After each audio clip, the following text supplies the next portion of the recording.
2장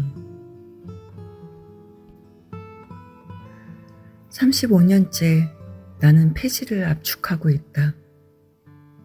그간 내가 일하는 지하실 안으로 근사한 책들이 무수히 쏟아져 내렸으니 집에 헛간이 3개라 해도 전부 가득 찼을 것이다.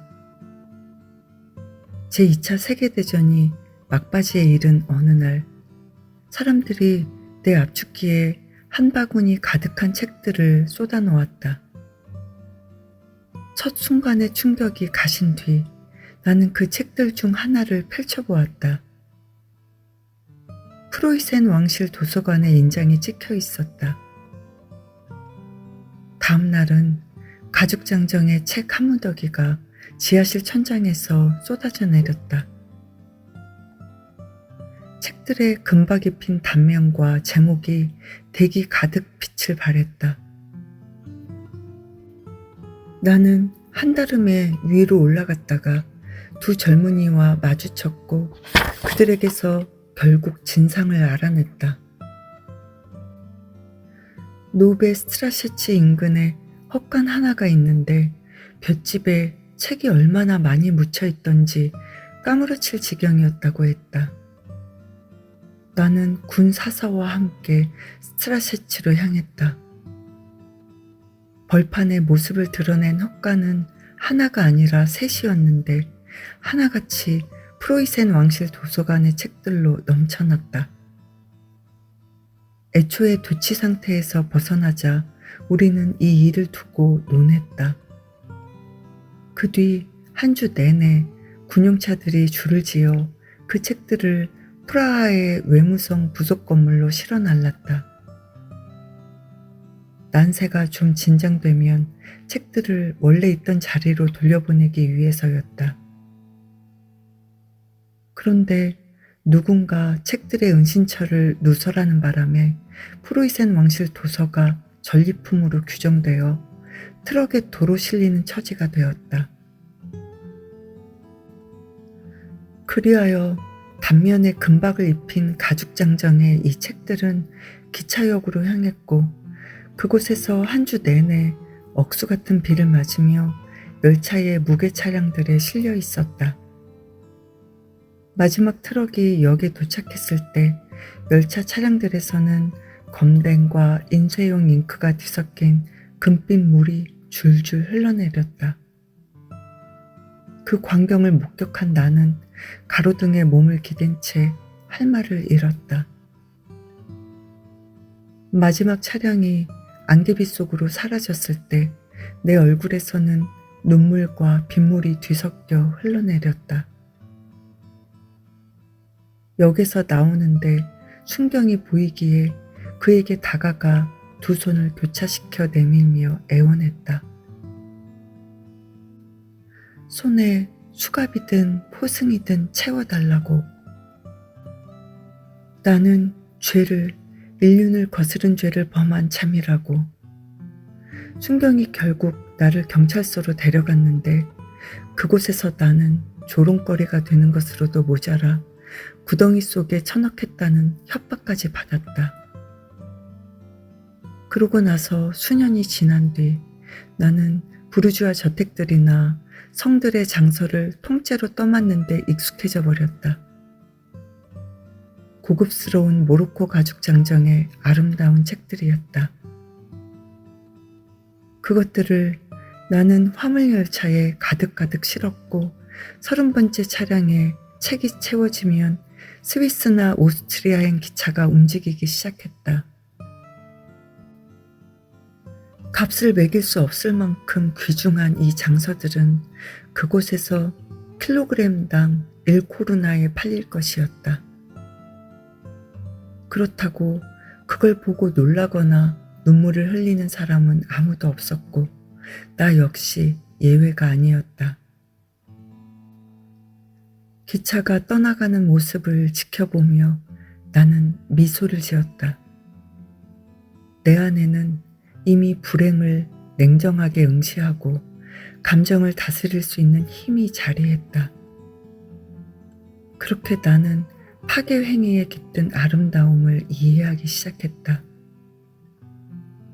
나는 다른 열차의 차량들에도 화물을 실었고 수많은 열차가 킬로그램당 1코르나에 팔릴 짐을 싣고 서방으로 떠나갔다. 나는 가로등에 기대서서 마지막 차량의 후미등에 시선을 고정한 채 그 광경을 응시했다. 레오나르도 다빈치가 자신의 기마상을 산산조각 내려고 총을 겨눈 프랑스 군인들을 바라보았던 것처럼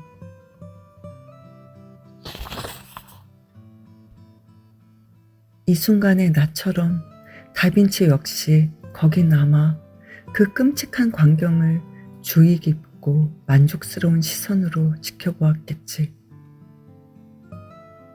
하늘은 전혀 인간적이지 않고 사고하는 인간 역시 마찬가지라는 것을 그는 이미 알고 있었던 것이다.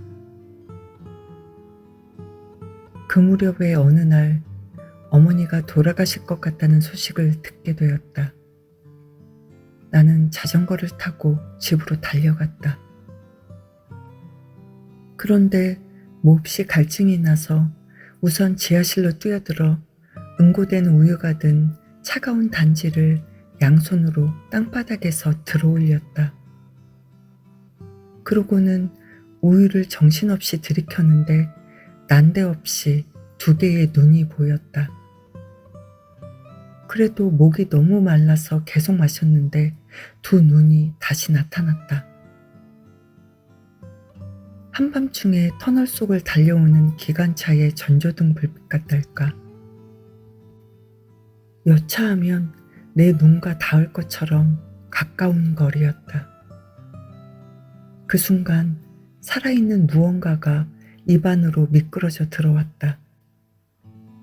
나는 입안에서 마구 버둥대는 개구리 다리를 잡아당겨 정원에 내던진 뒤 침착하게 우유를 마저 마셨다. 레오나르도 다빈치처럼. 엄마가 죽었을 때 내 안의 모든 것이 울었지만 막상 내게는 흘릴 눈물이 남아있지 않았다.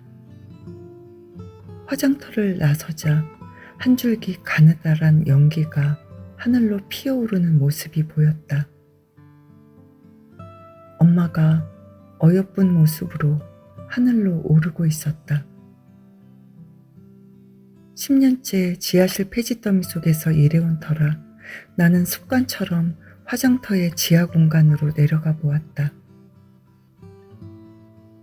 책들을 두고 하는 일을 거기서도 똑같이 하고 있다는 느낌이 들었다. 시신 4구를 태운 참이었고 그 가운데 엄마는 3번째였다. 나는 꼼짝도 않고서 인간의 궁극적인 실체를 목격하고 있었다. 장의사 인부가 뼈를 추려 곱게 갈아서 어머니의 마지막 유해를 철제 상자에 담았다. 나는 2 눈을 크게 뜨고 지켜보았다. 기차가 스위스와 오스트리아에서 킬로그램당 1코르나에 팔릴 굉장한 화물을 싣고 떠났을 때처럼. 그 순간 머릿속에는 칼 샌드버그의 식구만 맴돌았다. 사람에게서 남는 건 성냥 한 갑을 만들 만큼의 인과 사형수 1명을 목매달 못 정도 되는 철이 전부라는. 한 달 뒤에 나는 막 넘겨받은 엄마의 유골함을 들고 외삼촌의 집 정원에 들어섰다. 자신의 철도 신호소에 앉아있던 외삼촌은 우리를 보자 소리를 질렀다. 아, 내 누이로군. 네가 돌아왔어.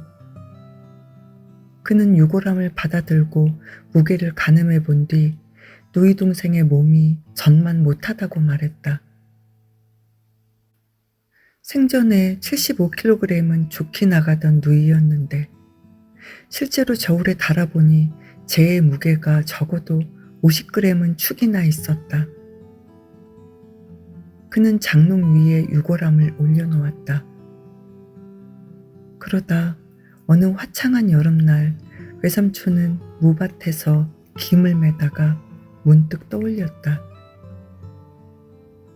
누이는, 그러니까 내 엄마는 무라면 사족을 못 썼다는 것을. 그는 통조림 따개로 유골함을 연 뒤 무밭에 엄마의 재를 뿌렸고 나중에 우리는 그 무를 맛있게 먹었다. 그 무렵 압축기로 책들을 압축하노라면 덜컹대는 고철의 소음 속에서 20기압의 힘으로 그것들을 짓이기고 있노라면 인간의 뼈조각 소리가 들리곤 했다. 마치 고전 작품들의 뼈와 해골을 압축기에 넣고 갈아댄다고나 할까.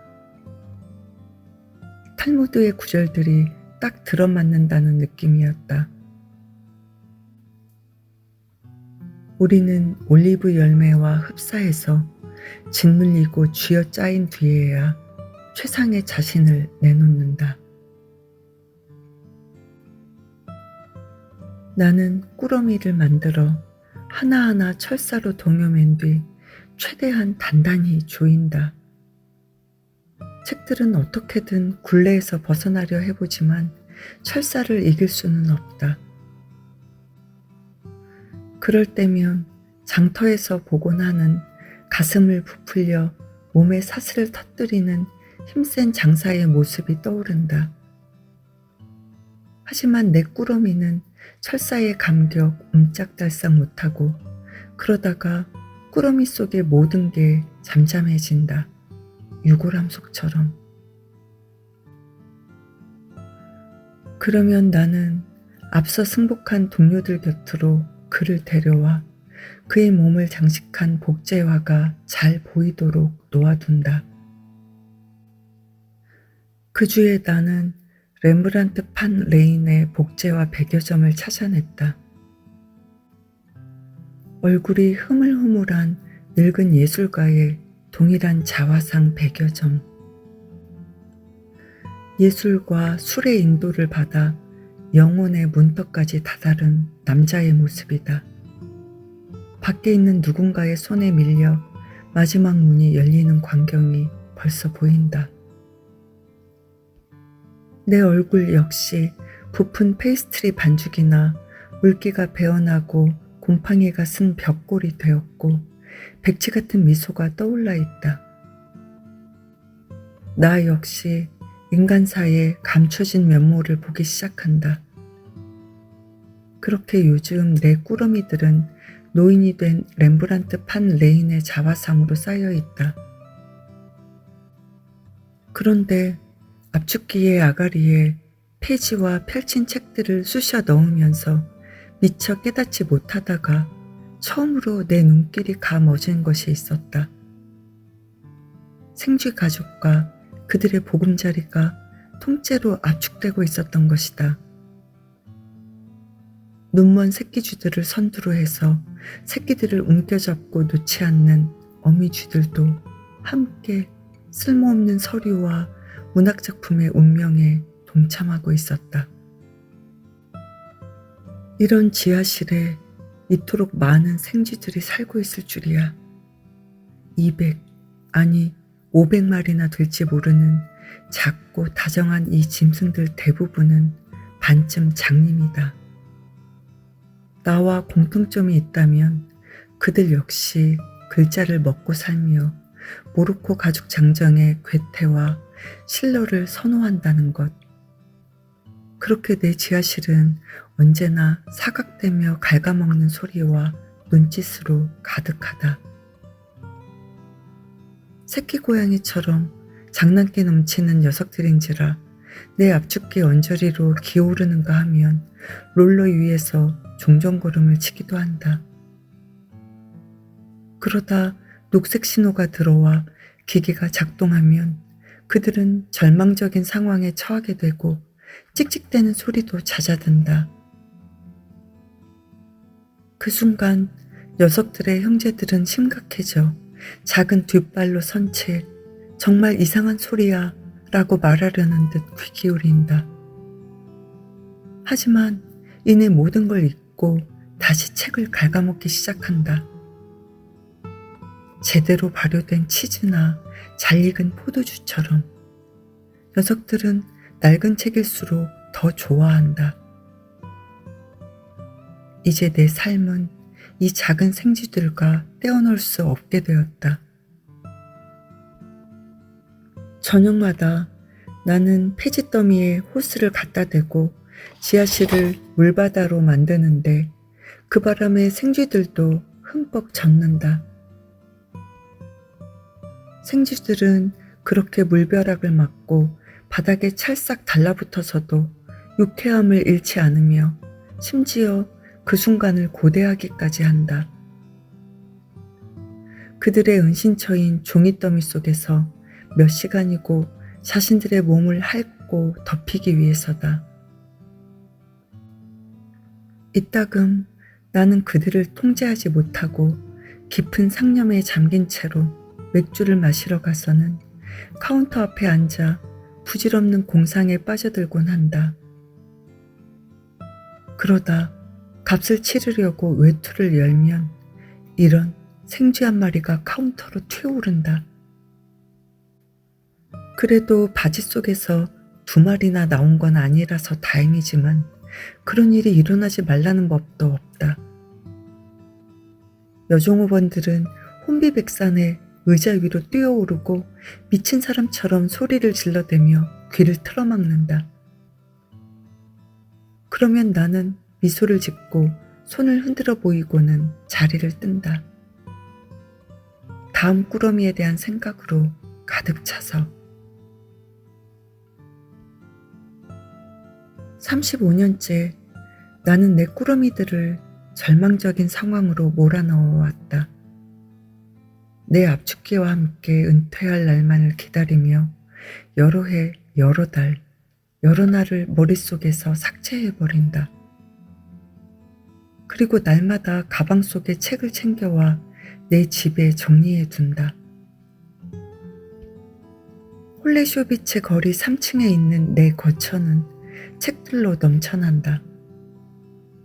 저장실과 창고는 물론 화장실에도 책이 가득하고 찬장도 마찬가지다. 주방은 창문과 화덕으로 이어지는 통로로만 겨우 다닐 수 있고 화장실엔 비집고 앉을 자리만 남아있다. 변기 위로 150cm 높이의 번듯한 나무 선반을 짜넣어 책들을 천장까지 쌓아둔 것이다. 단 한 차례의 경솔한 몸짓이나 부적절한 동작, 미미한 접촉도 금물이다. 몸이 기둥에 부딪히는 순간 500kg은 나가는 책들이 머리 위로 떨어져 나를 바지가 내려진 채로 짓이겨 놓고 말 테니까. 단 한 권도 더는 올려둘 수 없는 상태에 이르러서야 내 방의 침대 둘을 합쳐 그 위로 관뚜껑처럼 닷집 형태의 선반을 짜 넣었고 거기에 지난 35년 동안 찾아낸 2톤의 책을 쌓아두었다. 잠이 들면 끔찍한 악몽처럼 나를 짓눌러 오는 책들이다. 나는 잠결에 돌아눕거나 잠꼬대를 하거나 몸을 뒤척이다가 책들이 미끄러내리는 소리에 질겁하곤 한다. 몸이 살짝 스치거나 소리만 질러도 눈사태처럼 책들이 선반에서 와르르 떨어져 나를 덮칠 것이다. 풍류의 뿔에 담겨있던 희귀한 책들이 쏟아져 내려 나를 한 마리 이리처럼 뭉개놓고 말 것이다. 내가 날마다 짓뭉개는 무고한 생쥐들의 원한을 갚기 위해 책들이 공모를 하는 게 아닌가 싶을 때도 종종 있다. 악행은 반드시 대가를 치르는 법이니까. 수킬로미터 되는 책들의 천개 아래 몽롱한 상태로 누워 위를 바라보고 있으면 불쾌하기 짝이 없는 이런저런 일들이 떠올라 공포에 사로잡히곤 한다. 그 중에는 어떤 밀렵 감시인과 관련된 일도 있다. 족제비 한 마리를 잡아 자신의 뒤집힌 소매 속에 넣어두었던 이 남자는 닭들을 먹어치운 녀석에게 즉석에서 응분의 죽음을 안기는 대신 머리에 못을 박은 뒤 놓아주었다. 녀석은 마당에서 소리를 지르며 날뛰다 죽었다. 그런데 그 일이 있고 1년 뒤 남자의 아들이 콘크리트 믹서 위에서 작업을 하다가 감전당해 죽었다. 어제는 한 산림감시원의 일이 문득 떠오르기도 했다. 그는 총알을 아끼려고 고슴도치를 보는 족족 뾰족한 꼬챙이에다 꿰어댔는데 그러다 어느 날 간암에 걸려 3달 만에 목숨을 잃었다. 뱃속엔 종양이, 머릿속엔 공포가 자리 잡은 채로. 이런 생각을 하면 다리가 후들거린다. 책들이 내게 방귀를 들고 공모를 해대는 소리가 들리는 것 같아 정신의 균형이 깨져버린다. 책들이 우선 나를 모기처럼 짓이겨 놓겠지. 그런 다음 샤프트 속을 오르내리는 승강기처럼 곧장 마룻바닥을 뚫고 지하실까지 떨어질 것이다. 그런 무시무시한 광경이 상상되면 나는 차라리 창가 의자에 앉은 채로 잠드는 편을 택한다. 운명은 피해갈 수 없는 것인가 보다. 내 지하 작업실에서는 책들을 비롯해 병이나 잉크스탠드, 스테이플러가 머리 위로 떨어져 내리고 집에서도 매일 저녁 책들이 머리 위로 떨어져 내 목숨을 앗아가거나 중상이라도 입히려고 호시탐탐 기회를 노리니 말이다. 화장실과 침실 천장에 나 자신이 걸어둔 다모클레스의 검이다. 그것이 나를 밖으로 내몰아 그 근사한 종말에 맞설 수 있게 해주는 유일한 방편인 맥주를 사러 가게 만든다. 매주 한 번씩 나는 외삼촌 집에 들러 넓은 정원을 둘러보며 은퇴한 다음에 내 압축기를 갖다 둘 자리를 찾는다. 저금을 해서 은퇴 뒤에 내 압축기를 가져오자는 생각을 해낸 건 내가 아니라 외삼촌이다. 40년을 철도원으로 일하며 건널목 차단기를 올리거나 내리며 선로 변경을 책임졌던 사람. 40년 동안 나처럼 일이 유일한 기쁨이었던지라 은퇴한 후에도 그 일 없이는 살 수 없게 된 사람이다. 외삼촌은 국경지대의 한 폐쇄된 역에서 낡은 선로 변경 장치를 사들여 자기 집 정원에 설치했다. 소시적에 운전공이며 기계공으로 일했던 동료들이 한때 제철소에 광석을 실어 날랐던 소형 기관차인 오렌슈타인 앤 코페를 고철더미에서 찾아냈다. 동료들은 그 레일과 광차 세대까지 찾아내 외삼촌 집 오래된 정원의 나무들 사이에다 선로를 만들었다. 그렇게 해서 토요일과 일요일에는 엔진이 달궈진 기관차가 출발했다.